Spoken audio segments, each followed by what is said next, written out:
Estos eran recientes combates en el este de Ucrania, donde Rusia mantiene ocupadas 4 regiones. Este martes, los separatistas prorrusos anunciaron que han tomado el control total de una de esas regiones, Luhansk, en el tercer año de la guerra a gran escala y 11 años después de que se registraran los primeros combates en esos territorios. De confirmarse, la toma convertiría a Luhansk en la primera región ucraniana que queda totalmente bajo control ruso desde la anexión de la península de Crimea en 2014. Y todo esto en momentos en que Ucrania reporta más ataques que nunca con drones y misiles desde Rusia contra todo su territorio. No parece por eso casualidad que el presidente ucraniano, Volodymyr Zelensky, haya pedido a Alemania más apoyo con baterías antiaéreas Iris-T durante una reciente visita a Kiev del ministro de Exteriores alemán, Johann Wadephul.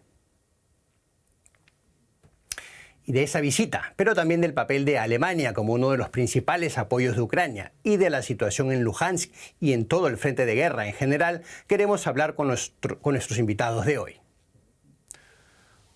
Por un lado, Paola Álvarez, nuestra corresponsal política aquí en Berlín. Y por el otro lado, con Ricardo Marquina, periodista que trabajó durante muchos años en Moscú y que sigue muy de cerca todo lo que ocurre en Rusia y en Ucrania, ahora desde Tallinn, en Estonia. Bienvenidos a ambos. Y empiezo directamente contigo, Ricardo. Rusia anunció hoy que ha tomado totalmente la región de Luhansk, como veíamos y como decíamos. ¿Qué sabemos de los combates ahí y cuál era la situación en ese territorio anexionado parcialmente ya desde hace un buen tiempo?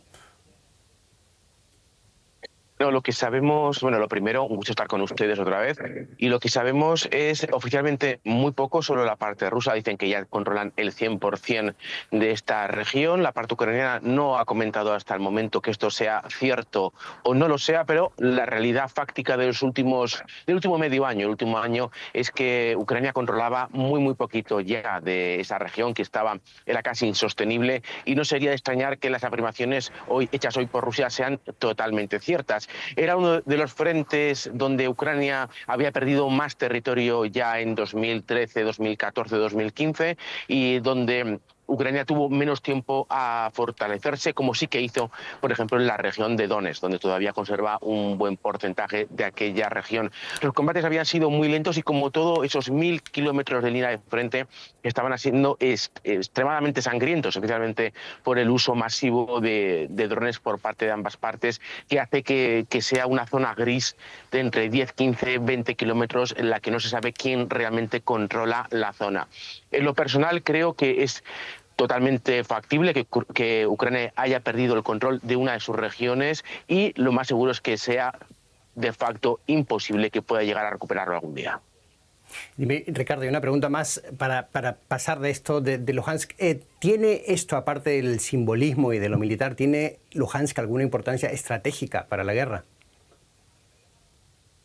Bueno, esa es la puerta que podría permitir a Rusia, si quisiera continuar avanzando hacia Dnipropetrovsk, Dnipro, que se dice en ucraniano, y también para, pues, sobre todo para desanimar a las fuerzas ucranianas que llevan luchando pues 11 años por aquel territorio. Yo estuve allí cuando comenzaron las protestas llamadas prorrusas, que fue siempre una invasión de agentes rusos en diferentes categorías. Cuando todo aquello comenzó, buena parte de aquella población miraba con mucha indiferencia ese supuesto levantamiento a favor de Rusia. Ahora, ese levantamiento, que contaba solo con el apoyo de una minoría y que estaba apoyado directamente por Moscú, ha culminado en ese arrebatar de manera definitiva esta región a Ucrania, y esto es un golpe sin duda fuerte para la moral de los ucranianos, que llevan luchando por aquel territorio ni más ni menos que 11 años.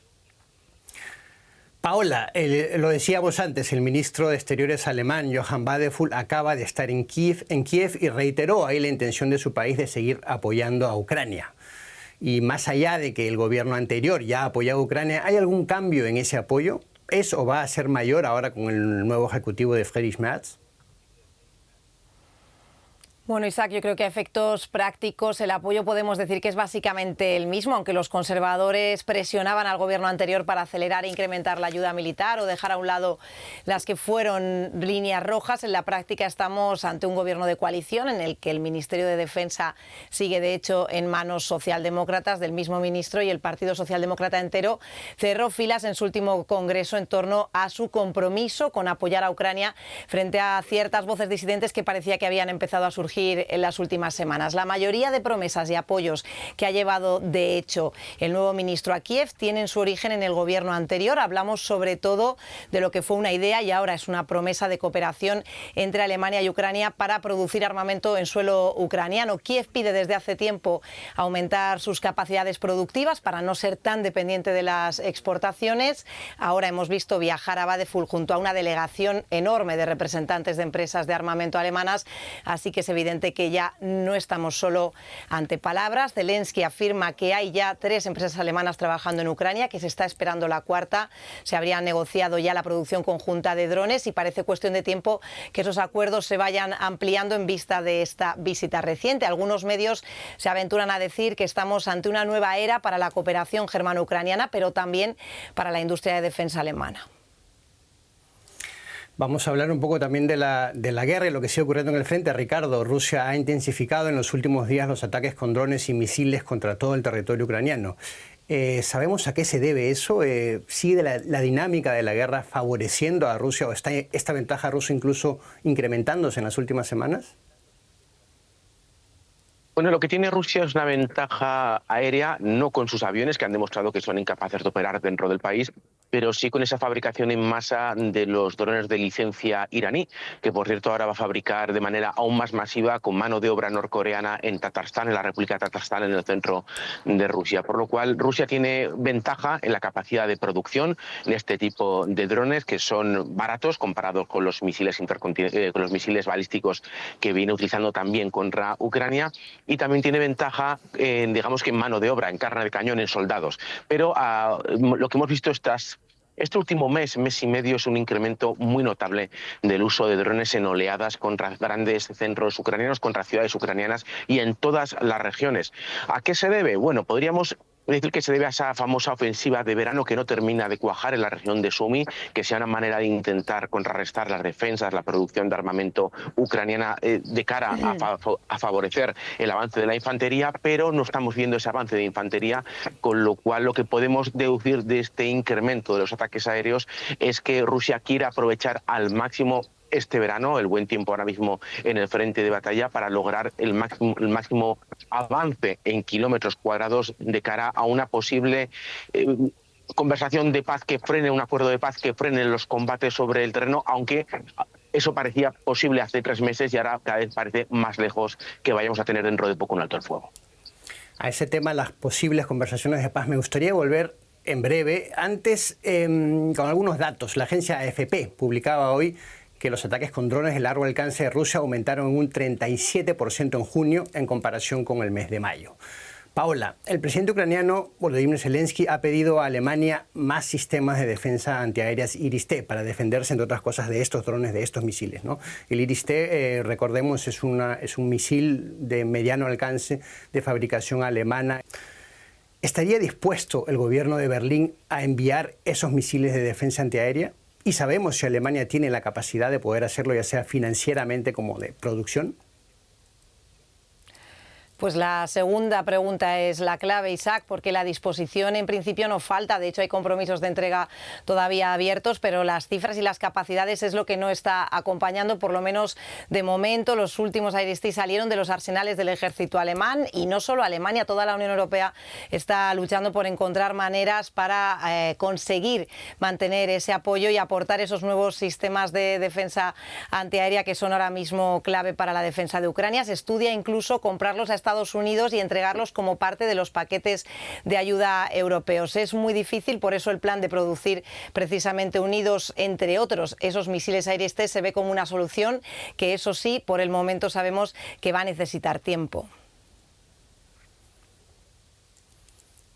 Por otro lado, Ricardo, hay informaciones de que Ucrania ha vuelto a lanzar hoy o en estos días un ataque con drones en el interior de Rusia, ¿no? ¿Qué sabemos de esa operación, de esas operaciones? ¿Cuáles eran los objetivos y tuvieron éxito esas operaciones? El éxito lo sabremos en las próximas horas. Lo que sabemos es que han alcanzado, digamos, el objetivo global a más de 1.300 kilómetros de la línea de frente. Una fábrica no lejos de la República de Tatarstan, en Kazán, una fábrica de producción de misiles Tor-2, misiles antiaéreos, y también esa fábrica se encargaba de otros sistemas antiaéreos, pero es ya desde tiempos soviéticos una fábrica destinada exclusivamente a la fabricación de material militar, muy especialmente en las últimas 3 décadas de misiles antiaéreos. Las imágenes que han trascendido este ataque, filmadas por los propios rusos, lo que muestran es que la fábrica ha sido alcanzada de lleno. Es verdad que es un territorio inmenso, es una fábrica muy grande.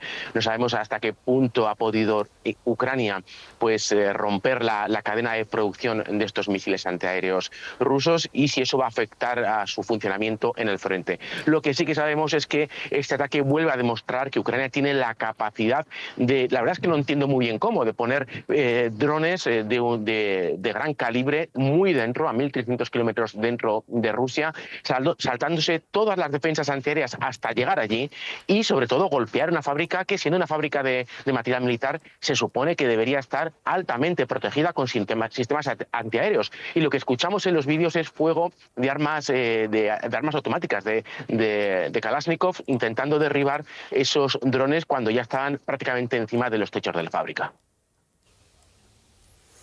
Volvemos a Berlín con Paola y para hablar un poco de ese apoyo que le brinda Alemania a Ucrania y que sigue estando dispuesta a brindarle. El actual canciller, Friedrich Merz, anunció varias veces durante su campaña que él enviaría los famosos misiles Taurus a Ucrania, ¿no? Si él estaba al frente del gobierno, ¿no? Por ahora parece al menos reacio a hacerlo. ¿Por qué? ¿Es que cambió de opinión el canciller cuando llegó al gobierno? Bueno, más que cambiar de opinión, parece que ha pasado de la firmeza a la vaguedad. Le hemos escuchado decir que está todavía en el ámbito de lo posible, pero cada vez es menos concreto en lo que se refiere a estos misiles Taurus. Desde círculos gubernamentales se afirma desde hace tiempo que el envío está sobre la mesa, pero a la vez se dice que parece improbable que se produzca a corto plazo. Lo que parece ocurrir aquí es que Merz se puede haber topado con más dificultad de las que esperaba cuando estaba en el otro lado, desde la oposición. Y es que, por un lado, no gobierna solo, como decíamos al principio, aunque los socialdemócratas mantengan ese compromiso de apoyo a Ucrania. Los Taurus fueron una de las líneas rojas para el gobierno de Scholz, precisamente por la reacción que podría provocar en Moscú, por el uso que podía darse de estos Taurus en suelo ruso, pero es que además la entrega va unida a un largo entrenamiento de soldados ucranianos. Este es además uno de los argumentos que más utiliza Merz para desviar la atención sobre la inmediatez de ese envío, y además los Taurus tienen componentes estadounidenses para los que el gobierno alemán tendría que solicitar una licencia de explotación. Son muchas las dificultades a las que se aferran. Además, Merz dice que no parece que esto vaya a cambiar a corto plazo. Por el momento se está convirtiendo además en una de las principales críticas que recibe desde todos los frentes, ya que precisamente había sido una de las críticas más constantes que él había practicado contra su antecesor. Ricardo, Rusia ha declarado que la reciente decisión de la OTAN de aumentar paulatinamente el gasto de defensa del bloque hasta el 5% del PIB provocará el derrumbe de la alianza. Más allá de esas declaraciones, me gustaría saber si Rusia tiene la capacidad de mantener ese pulso con la OTAN en una posible carrera armamentística. ¿Y cuánto gasta actualmente Rusia de su PIB en defensa? Actualmente estamos en el 6,3%, ha aumentado más del 2% desde el comienzo de la guerra, y el propio Putin ha dicho que son cifras extremadamente elevadas y que están torpedeando el desarrollo de asuntos sociales, de hospitales, carreteras, lo que necesita cualquier Estado funcional para avanzar, y que más tarde o más temprano hay que presentar un plan para reducir este armamento. Esto es cuando acabe la guerra.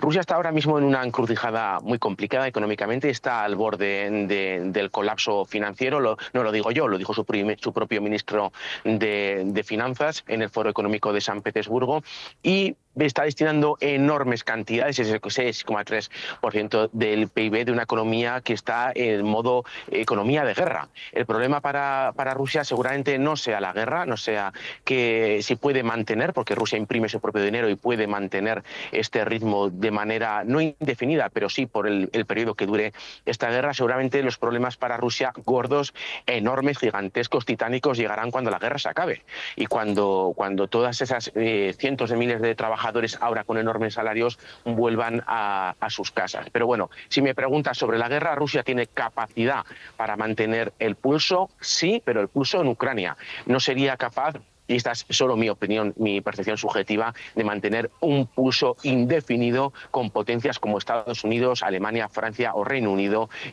para mantener una carrera armamentística a largo plazo, y estoy hablando de décadas.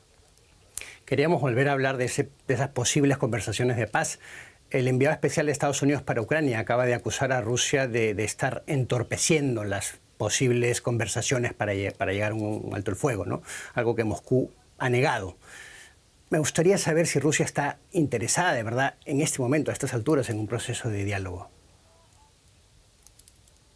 Y si me preguntas a mí, la verdad es que Rusia parece no estar interesada porque hace justo todo lo contrario. Hemos visto ataques los más potentes, lo que hemos estado hace unos minutos hablando, esos ataques aéreos con drones masivos de manera constante, casi cada fin de semana. Esos 110.000 hombres esperando en Sumi, cerca de Sumi, para lanzar una ofensiva de verano. Vemos que Rusia está preparándose para más guerra, no para la paz. Y de hecho, ayer mismo el portavoz de Putin decía que era Estados Unidos y Ucrania quienes estaban retardando la posibilidad de una negociación. El cinismo, la palabra cinismo se queda ya pequeña, se queda corta, hay que inventar una nueva para este tipo de expresiones. Recordemos que Rusia se ha negado a cualquier tipo de alto el fuego. Ucrania propuso alto el fuego de una semana, de 3 días, de meses, de manera indefinida. Todos han sido rechazados de manera categórica o ignorados directamente por el régimen ruso, con lo cual que Ucrania sea acusada de querer ralentizar el acuerdo de paz, pues es eso, cínico, y cínico creo que se me queda muy corto. Rusia parece estar cómoda en la actual situación, fingiendo tener cierto interés con Estados Unidos de conseguir la paz, pero avanzando a un precio muy alto, pero es otra historia, siguiendo conquistando territorio ucraniano por el otro. Paola, para intentar trazar también un panorama general desde el otro lado, Zelensky mencionó que las ayudas alemanas a Ucrania ascenderán este año ya a los 9.000 millones de euros. No creo que lo decíamos antes, ya que Alemania da con eso el mayor apoyo a Ucrania por detrás de Estados Unidos en todo el mundo.